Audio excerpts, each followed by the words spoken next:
Video like जरूर कर लीजिए और ऐसे वीडियो लगातार फ्री में पाने के लिए चैनल को तुरंत सब्सक्राइब कर लीजिए और बेल आइकन को जरूर टैप कर लीजिए ताकि आगे भी सारे वीडियो आपको मिलते रहे। यूट्यूब में फॉलो करते हैं तो प्लीज ये वाला फ्री टेलीग्राम चैनल जरूर ज्वाइन कर लीजिएगा। सारे नोटिफिकेशन सारे अपडेट यहीं पे आते हैं, ध्यान रखिए। नमस्कार साथियों, स्वागत है आप सभी का स्टडी फॉर सिविल सर्विसेज में। ये क्लास है हमारी मॉडर्न इंडिया की और मॉडर्न इंडिया में आज हम डिस्कस करेंगे डचों को। इससे पहले हमने बात करी थी पुर्तगालियों के बारे में और आज मैं आपको बता दूं कि 24 घंटे से पश्चिमी उत्तर प्रदेश में पानी बरस रहा है। बहुत ही भयानक बारिश हो रही है लगातार। अभी भी जब मैं वीडियो रिकॉर्ड कर रहा हूँ तब भी पानी बरस रहा है, लेकिन मौसम बढ़िया है। अगस्त का महीना है, शायद 23 अगस्त है, तो मौसम बढ़िया है। चलिए ठीक है, इस सुनहरे मौसम में आनंद लेते हुए अपनी पढ़ाई को जारी रखेंगे हम लोग। चलिए आज हम चर्चा करेंगे डच के बारे में। देखिए, भारत में जो विदेशी लोग हैं उनके आने का क्रम है। आधुनिक भारत में सबसे पहले आए हैं पुर्तगाली, फिर आए हैं डच, फिर आए हैं अंग्रेज और फिर आए हैं फ्रांसीसी। बीच में डेनिश भी आए हैं, लेकिन उनका कोई ऐसा हिस्टोरिकल हम कहें कि इम्पैक्ट है नहीं इंडियन हिस्ट्री में, इस वजह से उनको छोड़ दिया जाता है। लेकिन हाँ, उनको भी हम यहाँ पर ज़रूर पढ़ेंगे। चलिए, तो पुर्तगालियों को पढ़ने के बाद आज हम चर्चा करेंगे डचों के बारे में। सबसे पहले डच कहाँ के निवासी हैं, तो ध्यान रखना डच निवासी हैं नीदरलैंड या हॉलैंड के, ध्यान रखना, ठीक है। और पुर्तगालियों के बाद डची भारत आए हैं, जैसा कि मैंने बताया।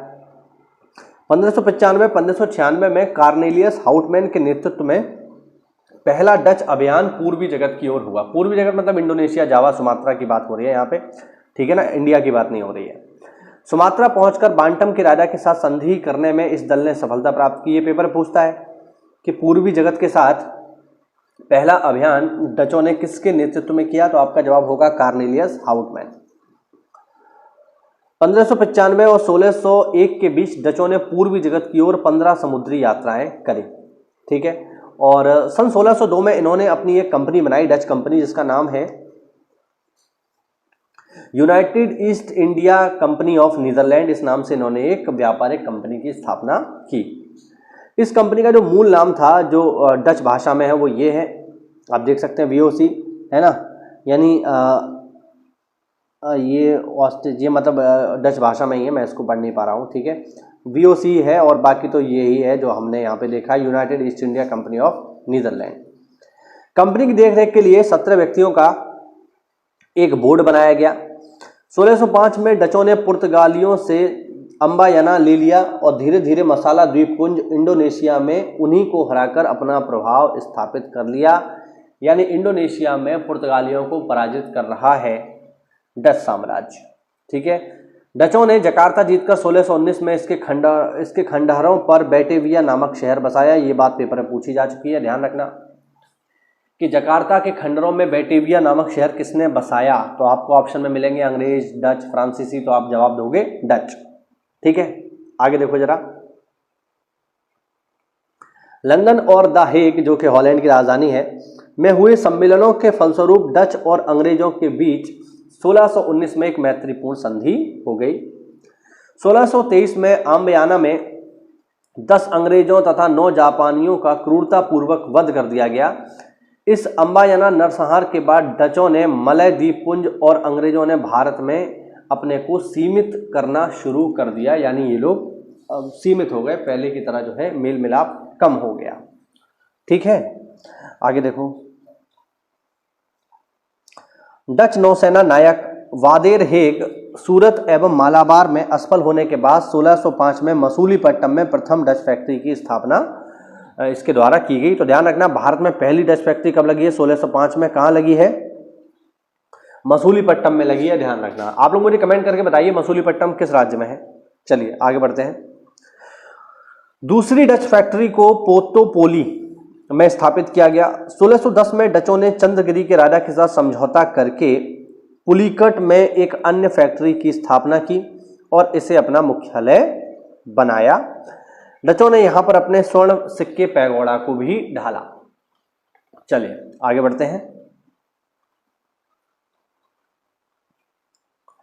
डचों ने 1616 में सूरत में तथा 1641 में विमलीपट्टनम में फैक्ट्रियों की स्थापना की। मैं आपको पहले ही बता चुका हूं कि फैक्ट्रियों में क्या होता था, क्या बनता था या क्या नहीं बनता था, ये हम पहले ही पढ़ चुके हैं। तो मैंने आपको बताया था यहाँ कुछ बनता नहीं है कि आप ये सोचो कि फैक्ट्री है तो कुछ बनेगा नहीं। फैक्ट्री का मतलब है इन लोगों के रुकने का स्थान, ठीक है। आगे देखो, बंगाल में प्रथम डच फैक्ट्री की स्थापना पीपली में 1627 में की गई। ये बात पेपर में पूछी जा चुकी है, इसीलिए रेड कलर में है, याद रखना। 1653 में हुगली के निकट चिनसुरा में डचों ने अपनी कोठी स्थापित की। चिनसुरा के डच किले को गुस्तावस फोर्ट के नाम से जाना जाता है। तो बिल्कुल पेपर पूछ लेगा कि गुस्तावस फोर्ट कहाँ पर है या किसका है, तो कहाँ पर है, तो चिनसुरा में है हुगली के निकट, और किसका है, तो डचों का है। 1658 ईस्वी में डचों ने कासिम बाजार, बालासोर, पटना और नागपट्टनम में अपनी फैक्ट्रियां स्थापित की। 1660 में गोलकुंडा में डच फैक्ट्री की स्थापना हुई। 1663 में कोचीन में भी इनकी फैक्ट्री लगी। अंग्रेजों ने 1664 में डचों को बंगाल, बिहार और ओडिशा में व्यापार करने का अधिकार दे दिया। 1690 में पुलिकट के स्थान पर नागपट्टनम को डच गवर्नर का मुख्यालय बनाया गया। ठीक है। मालाबार तटवर्ती प्रदेशों में कोचीन, कन्नौर और वेनगुर्ला डचों के व्यापारिक केंद्र थे। अब डचों का जो मुख्य व्यापार है उसके बारे में बात कर लेते हैं। देखो यहाँ पे, देखो भाई ये लाइन इंपॉर्टेंट है। डचों ने मसालों के स्थान पर भारतीय कपड़े को निर्यात का अधिक महत्व दिया। यानी पेपर में पूछा जाता है कि बताइए वह कौन सी व्यापारिक कंपनी है जिसने भारतीय कपड़े को व्यापार की वस्तु बनाया। ठीक है, तो आप इसका जवाब दोगे वो है डच। ठीक, काफी महत्वपूर्ण है। और लास्ट पॉइंट देख लो, डचों में 1659 में अंग्रेजों से वेडरा के युद्ध में डच पराजित हुए और भारत से उनकी शक्ति समाप्त हो गई। ये भी पेपर में पूछता है कि किस युद्ध के बाद भारत से डच शक्ति पराजित हो गई, तो आप आंसर करोगे वेडरा का युद्ध। वेडरा के युद्ध में अंग्रेजों से हार गई है और इनकी शक्ति इंडिया से खत्म हो गई। तो ये हुआ आज का हमारा चैप्टर पूरा डचों का। इसके आगे क्लास में हम चर्चा करेंगे अंग्रेजों के बारे में। तो अगर वीडियो अच्छा लगा हो तो वीडियो को लाइक करिए, चैनल को सब्सक्राइब करिए, और अगर आप चैनल पर पहली बार आए हैं तो इसको फॉलो कर लीजिए, सब्सक्राइब कर लीजिए। यहाँ पर हम पूरी तैयारी करेंगे आरओ की, बीओ की और पीसीएस की। ठीक है, वो भी बिल्कुल मुफ्त में, फ्री में। ठीक, तो अगर वीडियो अच्छा लगा हो तो बिल्कुल हमें सपोर्ट करिए। मिलते हैं अगली क्लास में, तब तक के लिए जय हिंद, जय भारत, वंदे मातरम।